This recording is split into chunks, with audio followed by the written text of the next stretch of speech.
सिकंदर एक तो अपने बाप का इकलौता बेटा था, दूसरा इस वक्त मकदूनिया की हुक्मरानी का कोई और ख़ास दावेदार नहीं था। लेकिन एहतियात के तौर पर सिकंदर ने ऐसे तमाम अफराद को कत्ल करा दिया जो किसी भी तरह इसे नुकसान पहुंचा सकते थे। यहां तक कि अपनी मां के उकसाने पर उसने अपनी दूध पीती सौतेली बहन को भी कत्ल कर दिया।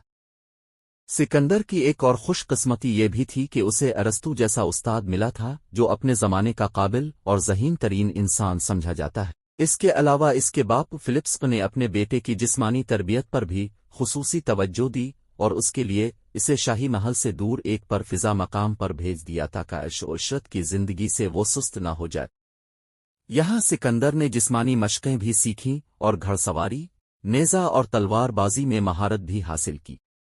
साथ ही साथ अरस्तू इसकी ज़हनी तरबियत भी करता रहा।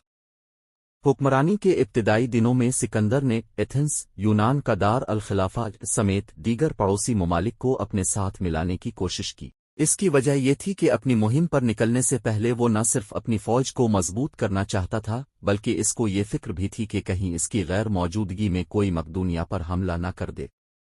2 साल इस काम में बैठ गए। इस दौरान में कुछ इलाकों को तो उसने तलवार के जोर पर फतह कर लिया और कुछ मुकाबला किए बगैर ही इसके साथ मिल गए।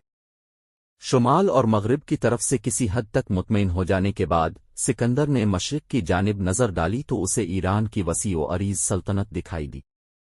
बुहेरा रोम से हिंदुस्तान तक फैली इस सल्तनत का रकबा लाखों मील था। इसमें दरिया भी थे, पहाड़ भी, सहरा भी थे और झीलें भी। गरज यहाँ वो सब कुछ मौजूद था जो किसी भी इलाके को खुशहाल बनाने के लिए ज़रूरी है। यही वजह थी कि ईरानी सल्तनत पूरी नहीं तो आधी दुनिया की हैसियत ज़रूर रखती थी। यहाँ तकरीबन हर रंग और हर नस्ल के लोग आबाद थे।